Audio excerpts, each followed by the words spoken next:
warahmatullahi wabarakatuh. Selamat berjumpa di channel Radiologi Top, pusatnya belajar radiologi di Indonesia. Dan pada kesempatan kali ini Anda masih ditemani mitra belajar Anda dengan saya, Mas Hari Ali. Sahabat-sahabat saya yang baik hatinya, pada pertemuan kali ini kita akan belajar mengenai alur atau tahapan pemeriksaan MRI. Bagi sahabat-sahabat radiografer, MRI menjadi salah satu modalitas yang tentu sudah sangat akrab di telinga sahabat-sahabat sekalian. Namun demikian, channel ini selain diperuntukkan bagi sahabat-sahabat radiografer, tentu saja juga diperbolehkan kepada siapapun yang memiliki keminatan tentang dunia radiologi atau mungkin masyarakat awam yang hendak berobat atau ingin melakukan pemeriksaan radiologi. Nah, salah satu jenis pemeriksaan yang sering direkomendasikan oleh para klinisi, para dokter, diantaranya adalah MRI.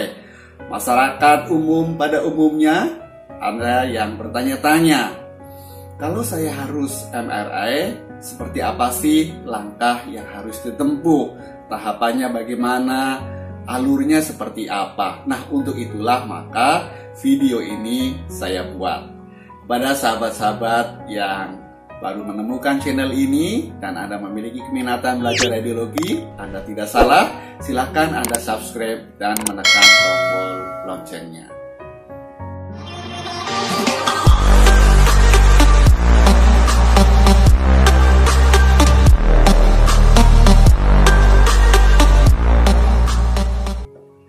Sahabat-sahabat saya yang baik hatinya, sebelum kita membahas mengenai alur atau tahapan pemeriksaan MRI, lebih baik adalah kita mengetahui dulu apa itu MRI.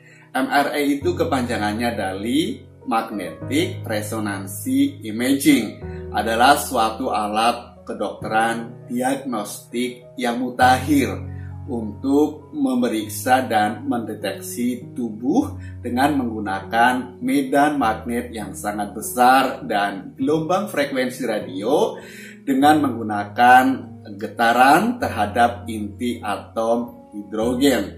Alat ini tidak menggunakan radiasi ya, dan tanpa operasi atau pembedahan. Yang melalui pemeriksaan ini nanti akan menghasilkan rekaman gambar dalam bentuk penampang dari tubuh atau organ manusia. Penampangnya sendiri paling tidak ada 3, adalah aksial atau transversal, kemudian penampang sagital, dan penampang koronal. Sehingga bisa dilihat dari 3 dimensi, dari depan, dari atas, dan dari samping. Sehingga apabila di dalam tubuh kita terdapat suatu kelainan, akan bisa dilihat, akan bisa termonitor melalui pemeriksaan ini. Nah, lantas apa langkah-langkahnya atau alurnya atau tahapannya ketika saya mendapatkan surat perintah untuk dilakukan pemeriksaan MRI? Nah, langkah yang pertama tentu saja kita sebagai pasien yang mungkin diantar oleh keluarga kita harus datang ke sebuah rumah sakit yang memiliki fasilitas modalitas MRI. Itu langkah pertama. Jadi kita datang ke rumah sakit, kemudian kita menuju ke ruang radiologi, kita datangi bagian administrasinya, kemudian kita tanyakan di mana gedung atau tempat MRI berada. Nah, di sana kita bisa bertanya-tanya apa yang harus dilakukan, apa yang harus dilengkapi. Karena biasanya tindakan MRI selalu dengan penjadwalan ya, jadi tidak langsung kecuali pemeriksaan yang memungkinkan. Dan apabila di tempat rumah sakit yang kita tuju alur pasiennya jumlahnya masih sedikit, mungkin bisa langsung. Tapi bagi rumah sakit besar yang antriannya mungkin sangat panjang, maka kehadiran kita sebagai pasien biasanya akan dibuat jadwalnya dulu. Selain penjadwalan, hal yang penting ketika kita datang ke bagian administrasi MRI adalah untuk dilakukan proses registrasi. Tentu saja ketika akan melakukan proses registrasi ada beberapa persyaratan yang dipenuhi. Misalnya ketika pasien akan menggunakan BPJS atau asuransi lainnya, maka beberapa proses administratifnya harus dipenuhi terlebih dahulu. Oleh karena itu, ketika kita berada di ruang administrasi MRI atau di ruang administrasi radiologi, ketika Anda mendapati kebingungan atau rasa ingin tahu lebih jauh, lebih detail penjelasannya, sebaiknya tidak sungkan untuk ditanyakan, sehingga tidak ada keraguan lagi yang ada di benak Anda. Sahabat-sahabat saya yang baik hatinya, itulah tahapan yang kedua. Sekarang kita akan menuju kepada tahapan yang ketiga. Apakah itu, sahabat-sahabat saya yang baik hatinya? Setelah kita menyelesaikan proses administrasi dengan dibuktikan adanya lembar registrasi, maka biasanya kita akan dipertemukan dengan seorang dokter atau tenaga perawat untuk dilakukan proses yang disebut dengan istilah anamnesis. Ya, pada umumnya memang anamnesis dilakukan oleh dokter. Namun apabila dokter mengalami kesibukan karena banyaknya tugas, biasanya dialihkan kepada tenaga kesehatan lain, dalam hal ini oleh perawat. Sahabat-sahabat saya yang baik hatinya, apa itu anamnesis? Anamnesis berasal dari bahasa Yunani yang artinya adalah mengingat kembali. Nah, dalam hal ini, aktivitas yang terjadi adalah seorang dokter akan menanyakan kepada pasien mengenai hal-hal yang terkait dengan rencana tindakan MRI. Ketika dokter merekomendasikan untuk melakukan MRI, biasanya tertulis di sana ada diagnosanya. Nah, beberapa hal yang berkaitan dengan diagnosa itulah yang kemudian ditanyakan oleh dokter sebagai proses anamnesa. Nah, proses anamnesa ini semacam nanti dilanjutkan dengan kegiatan screening, ya, dan pemberian informasi kepada pasien. Biasanya dengan menggunakan metode wawancara atau interview. Isinya adalah untuk mengetahui riwayat operasi, pemakaian alat bantu, dan pemasangan logam dalam tubuh pasien. Misalnya seorang pasien yang pernah melakukan tindakan operasi jantung.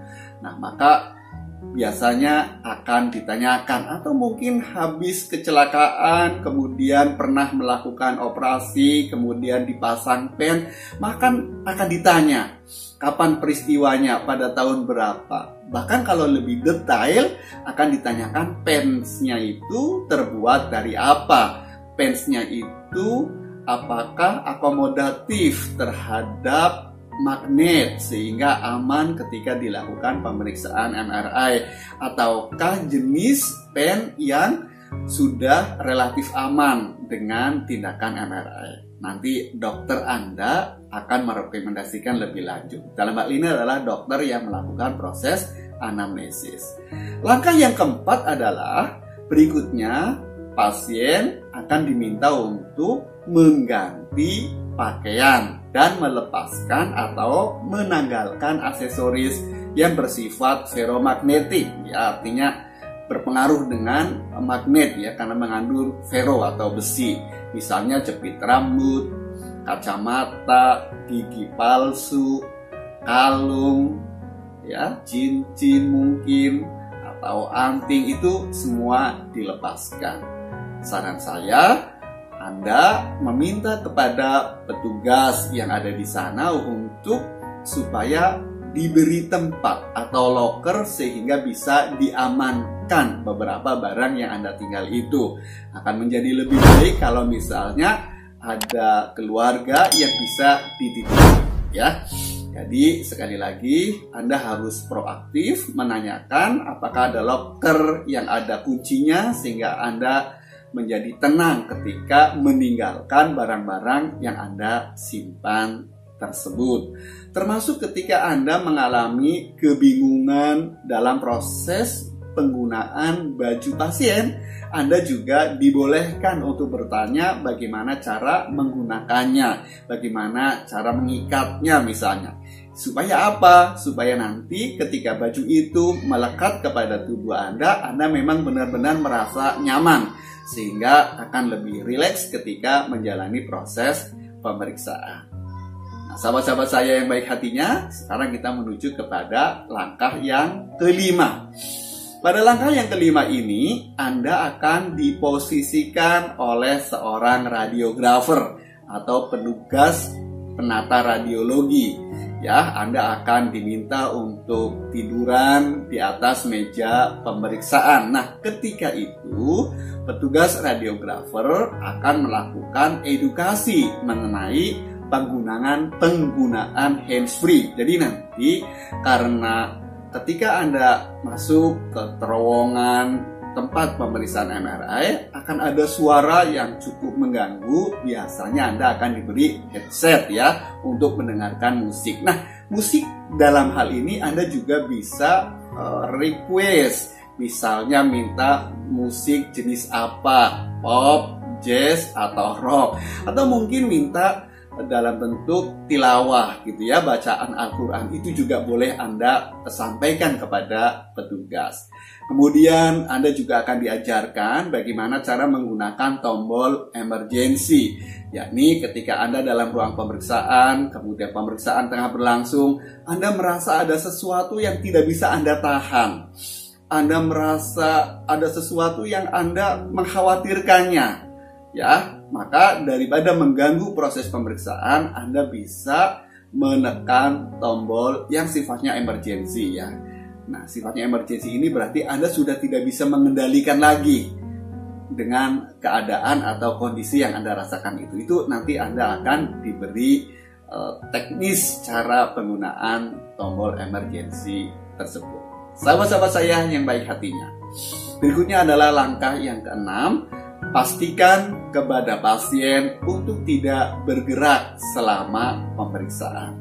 Jadi petugas atau radiografer akan kembali mengingatkan kepada Anda agar Anda supaya rileks, merasa nyaman di atas meja pemeriksaan, dan Anda dalam kondisi yang statis ya, dalam arti jangan melakukan aktivitas pergerakan yang tidak dibutuhkan.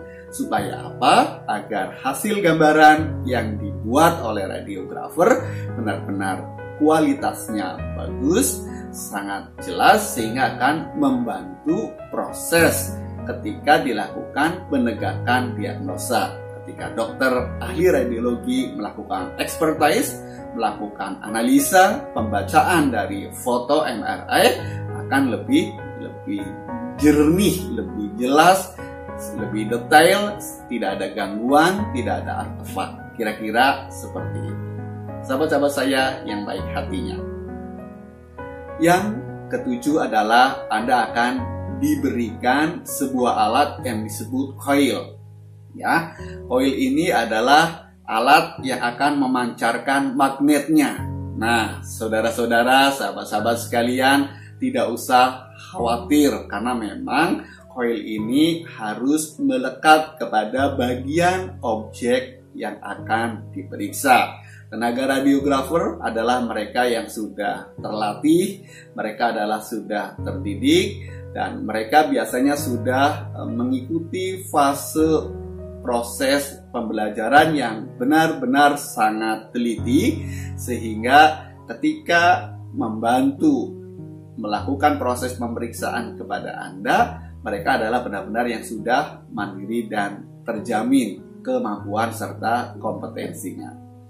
Inilah contoh dari coil itu. Misalnya ketika Anda akan melakukan pemeriksaan abdomen ya, maka coilnya seperti yang ada pada layar monitor. Nah, setelah dipasangkan coil, maka akan diteruskan dengan kegiatan scanning atau proses pemeriksaan itu sendiri, yakni proses pengambilan gambar atau image-nya. Dan proses ini biasanya membutuhkan waktu yang sangat lama karena memang ada beberapa potongan atau penampang yang ingin didapatkan, termasuk juga nanti ada beberapa protokol-protokol yang harus dilalui, sehingga sekali lagi pada saat seperti itu para pasien, Anda semua dimohon untuk tetap rileks, tenang, senyaman mungkin, dan tidak melakukan pergerakan ya, yang nanti akan menimbulkan dampak gangguan pada gambaran MRI. Sahabat-sahabat saya yang baik hatinya, setelah kita sudah sampai kepada tahap yang ke-8 yakni scanning, maka tibalah berikutnya kita pada langkah yang ke-9. Nah, langkah yang ke-9 ini berarti pemeriksaan sudah selesai. Ketika pemeriksaan ini sudah selesai, umumnya radiografer melalui audio, melalui speaker, Anda akan diinformasikan bahwa pemeriksaan sudah selesai, tetapi sekali lagi Anda harus tetap di atas meja pemeriksaan. Kenapa? Karena posisi meja biasanya masih tinggi, sehingga oleh petugas radiografer meja pemeriksaan tersebut akan diturunkan untuk memudahkan Anda berpindah atau turun dari meja pemeriksaan. Apabila Anda tidak memiliki daya atau kemampuan untuk turun sendiri, dipastikan Anda nanti akan dibantu oleh petugas kami, ya, para radiografer dan tenaga-tenaga lainnya yang akan membantu untuk melancarkan kegiatan pemeriksaan ini. Demikianlah informasi yang dapat saya sampaikan mengenai alur atau tahapan ketika seseorang akan dilakukan pemeriksaan MRI. Bila Anda menyukai penjelasan ini, silakan Anda like dan share informasi ini. Dan bila Anda tertarik untuk lebih lanjut belajar tentang radiologi, jangan segan, silahkan Anda subscribe dan menekan tombol loncengnya. Saya Mas Ari Ali mengucapkan terima kasih atas perhatian Anda. Kita jumpa kembali pada season selanjutnya. Assalamualaikum warahmatullahi wabarakatuh.